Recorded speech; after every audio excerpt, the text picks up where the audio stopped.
ప్రజావానికి ఎందుకు వచ్చిరమ్మా?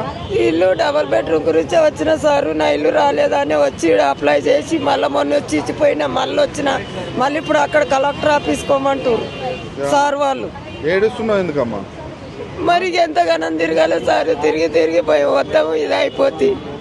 ఆపరేషన్ అయినా మంచిని, పెద్ద ఆపరేషన్ అయినా మంచిని, ఎంతగానో తిరగాలి ఆఫీసులో చుట్టూ.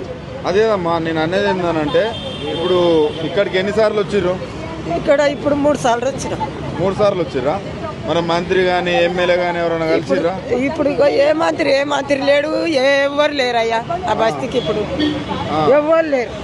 కేసీఆర్ గవర్నమెంట్ లో డబుల్ బెడ్రూమ్ ఇచ్చిర్రు, అదే కాగితం వచ్చింది. ఇంకా మళ్ళీ ఇప్పుడు ఎవరు లేరు, ఎవరు లేరు అంతే. అదే అలర్ట్ చేస్తలేరు, అలా చేస్తలేరు బిడ్డ.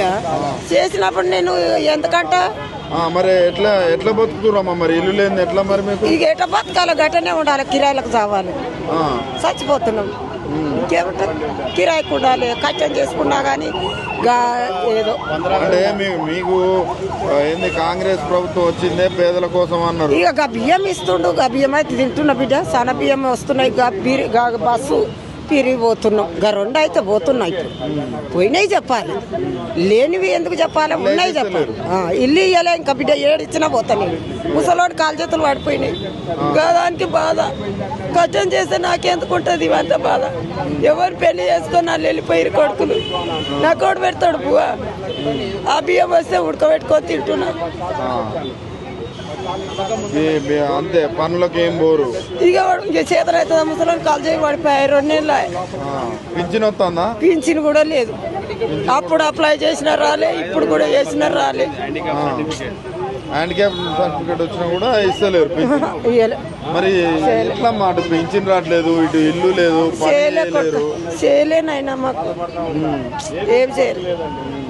ఇక్కడికి వస్తే ఎమ్మెల్యేలు ఎంపీలు కలుస్తామనే కదా, మరి ఒక్క ఎమ్మెల్యే కలపాయి, ఒక సార్ కలపాయి. ఎవరిని పోయి కలవాలి, ఏం చేయాలి, ఎవరు కలవాలని కూడా తెలుస్తలేదా? తెలుస్తలేదు. ఎన్నిసార్లు వచ్చారు ఇక్కడికి? ఇప్పుడు వీడికి 3 సార్లు వచ్చినాం అంతే. 3 సార్లు ఏమంటారు ఇక్కడ మళ్ళీ అక్కడ? ఇప్పుడు ఏమంటుండే, ఒకసారి గట్టిగా అడిగిన. ఇప్పుడు నేను అడిగితే నువ్వు కలెక్టర్ ఆఫీస్ పోయి ఇది పెట్టమ్మా అని చెప్పి ఇప్పుడు చెప్పిండు సార్ గట్టిగా. ఇప్పుడు చెప్పిండు, ఇక సార్ మాట మీద పోతున్నాయి. ఇక పెట్టనన్నా పెడతా, ఏడిచ్చినా పోతా సార్. ఇక ఇల్లు కావాలి అంతే. మరి ఇందిరా మిల్లు ఇస్తారు, వాళ్ళని ఇయ్యలేదా? ఇంకేడే ఆ ఇందిరా మిల్లు కూడా మాకు జాగ ఉంటే కట్టిస్తారట. జాగ లేదు కదా మాకు, ఏడికేది కట్టిస్తాడు. జాగ ఉన్నాకే కట్టిస్తాడు, టూల్ రాళ్ళకే కట్టిస్తాడు, మాకే కూడా కట్టిస్తాడు. జాగలేదు మరి హైదరాబాద్ ఏడుండే జాగలు, పూలు రైతు ఉంటాయి జాగలు. అవునా లేదా? నా ఓటు హక్కు ఇక్కడనే ఉంది, నా ఓట్ల లిస్ట్ ఇక్కడనే, నా ఆధార్ కార్డు ఇక్కడనే, నా బియ్యం కార్డు ఇక్కడనే ఉంది. ఇంకేం చేయాలి, అన్ని ఇక్కడనే ఉన్నాయి. నాకు ఏడ నడుస్తుంది, ఏం లేదు. మరి ఎట్లా కష్టం చేసుకోవాలి, తినాలి. వచ్చేటట్టు కూడా లేదు ఇప్పుడు పరిస్థితి. ఇంకేది ఆ పరిస్థితి కూడా లేదు. ఇంకా నాకు జాగ ఉంటే కట్టిస్తాడట, మాకు జాగే లేదు. ఏం చేయాలి, పేదోనికి జాగ ఉండదు కట్టిద్దామంటే. మరి ఇక జాగ ఉన్నోడికే కట్టిస్తా అంటున్నాడు. మరి జాగ ఉన్న కట్టిద్దాం ఏమో కొడుక, ఏం చేస్తాడో, ఇంకా ఏడిస్తాడో, ఏం చేస్తాడో. ఆ డబల్ బెడ్రూమ్లు అన్ని గానం కట్టి ఒకటి వచ్చిన వాళ్ళకే వస్తున్నాయి. ఉన్నోనికే ఇస్తున్నాడు, లేనోనికి అయితే ఇస్తలేడు. ఏం చేయాలి? ఎందుకు వచ్చిరమ్మా ఈరోజు, ఎందుకు రావాల్సి వచ్చింది మీరు? మేము పోరాటం చేసినాము, మాకు కేసులు ఉన్నాయి, అన్ని ఉన్నాయి. మేము మస్తు కష్టపడ్డాము, మమ్మల్ని ఎవరు గుర్తించలేదు. మాకు పింఛని ఇల్లు జాగిస్తాన్నారు, ఇయ్యలేదు. అన్ని ఇవ్వకున్నా కానీ ఇల్లు జాగ కావాలి, మాకు పింఛని కావాలి. పింఛన్ కావాలి. మరి రేవంత్ రెడ్డి ఏమన్నారు, లోపల ఎవరన్నా కలిసిరా మీకు? ఎవరు కలవాలి, ఒక ఎమ్మెల్యే మా మొగళ్ళకి కలిసిండు అంతే. మమ్మల్ని అందరిని బయటనే ఉంచిండు. మిమ్మల్ని అందరు ఎందుకు? ప్రజావాణి కదా, మీరు అందరు లోపలికి పోవచ్చు. పోనీయలేదు పోలీసు వాళ్ళు. ఎందుకు పోనిస్తలేరు? చెప్పపోయారు గదే, వాళ్ళు పోయి వినతి పత్రం ఇచ్చి మాట్లాడచ్చు. అందరిని అయితే పోనిస్తలేరు, బయటనే ఉంచారు. మరి ఎట్లా రేవంత్ రెడ్డి మరి మీకు స్టార్టింగ్ ఏం హామీ ఇచ్చిండు? ఇప్పుడు ఇక 6 పథకాలని ఇచ్చిండు. మేము అడగకముందు ఇవన్నీ ఇస్తా అన్నాడు, ఇప్పుడు ఏమి ఇస్తలేడు. అందుకే ఇప్పుడు కావాలని, ఇంకా ఎన్నడు ఇస్తాడో అని చూసినాం, ఇంక ఇస్తలేడు. ఇప్పుడు కావాలని వచ్చినాం. ఇది ఫస్ట్ టైమా, ఇంత ముందు ఎప్పుడన్నా వచ్చారు? ఇది 2 సార్లు వచ్చిపోయినాము. 2 సార్లు వచ్చిపోయారు, ఇది 3వ సారి. మరి ఎట్లా, మరి ఎన్నిసార్లు తిరిగినా కలవకపోతే ఎట్లా, మీ పరిస్థితి ఎట్లా? ఇక ఎట్లా అంటే ఇక ఏం చెప్తారో, ఇక తిరుగుతున్నాం, ఇంకెన్ని రోజులు దింపుకుంటాడో. ఇక నా పాలన చూడుర్రు అన్నాడు. మరి ఆయన పాలన ఎట్లుంటుందో ఇప్పుడు కనబడుతుంది. ఇక వచ్చి గేట్ కాడ కూర్చుంటే అందరం వచ్చి గేట్ కాడ కూర్చుంటే తెలుస్తుంది. గద్దెనెక్కినంత ఈజీ కాదు కదా. గతంలో కూడా మీరు గట్టిగా పోరాడిన వాళ్ళేనా?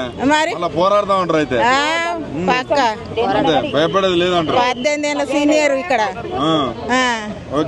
మరి ఇప్పుడు మా కేటీఆర్ అయితే ఇది వరకు చేసి కావచ్చు. కేటీఆర్ అయితే ఇది వరకు చేసి కావచ్చు.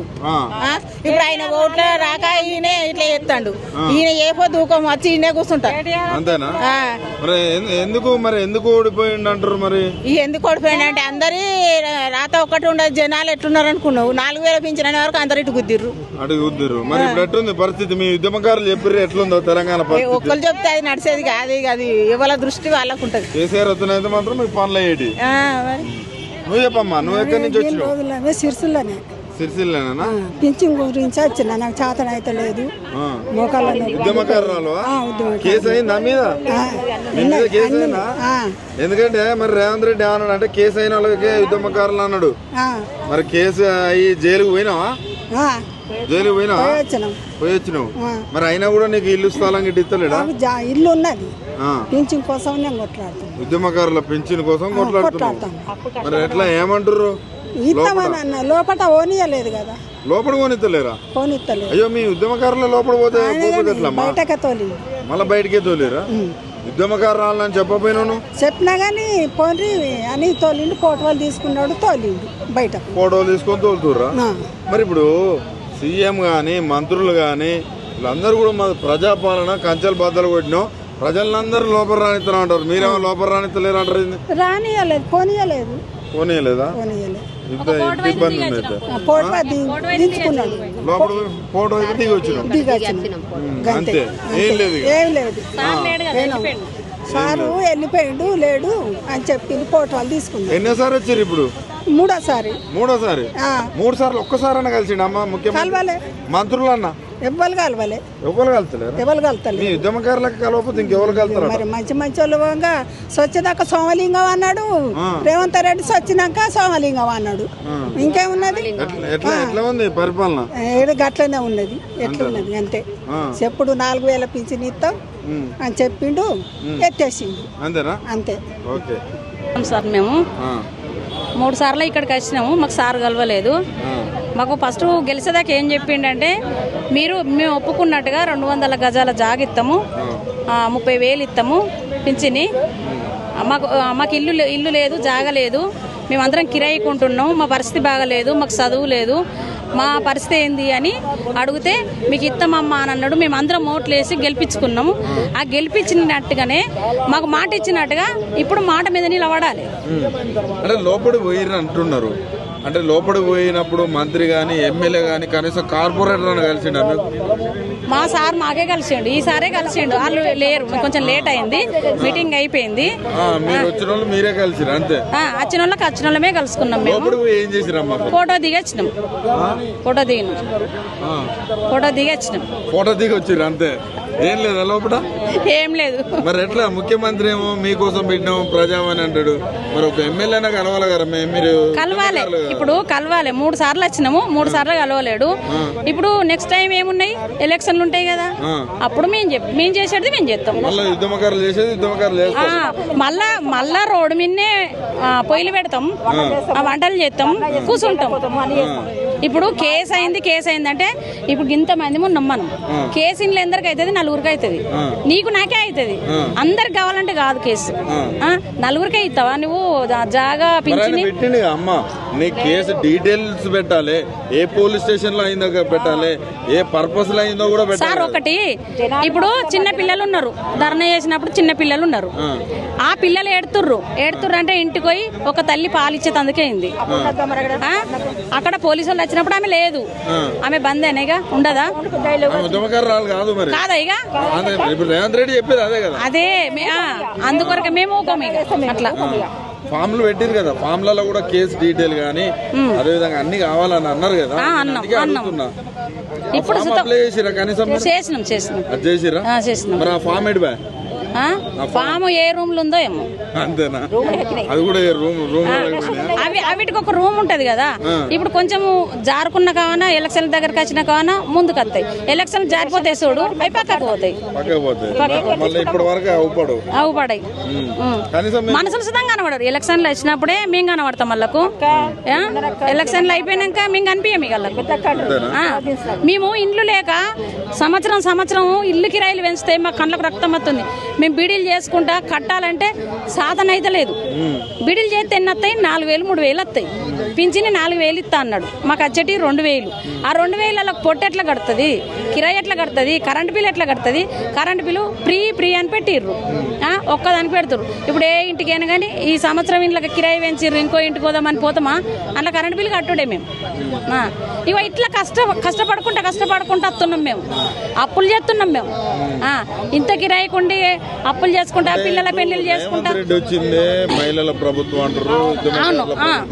మరి ఎట్లా ఉందమ్మా ఈ 2 ఏళ్ల పాలన? రేవంత్ రెడ్డి ఏం చేయాలంటే ఏం చెప్తారు? ఇక ఇప్పుడు ఏం చెప్పలేం. మాకు ఇచ్చినప్పుడే చెప్తాం. అప్పుడు కేసీఆర్ ఎక్కిండు, 2,000 పింఛన్ చేసిండు. 2,000 పింఛన్ చేసిండు, ఇళ్ళ కిరాయి పెంచిండు. ఎంలాడ కాడ స్లాబ్ పోసిండు, అది ఆపిండు. ఎవరు? రమేష్ బాబు. అబ్బా మాకు ఇండ్లు వస్తున్నాయి మస్తు సంతోషపడ్డాం. సంతోషపడే వరకే ఆయన రమేష్ బాబును పక్కకు తొలగిర్రు. ఇప్పుడు సీనన్న వచ్చిండు. సీనన్న ఇప్పుడు ఇల్లు ఇస్తా అంటుండు. మాకు కావాలి ఇల్లు కావాలి మాకు కంపల్సరీ. మేము ఇక్కడ అందరి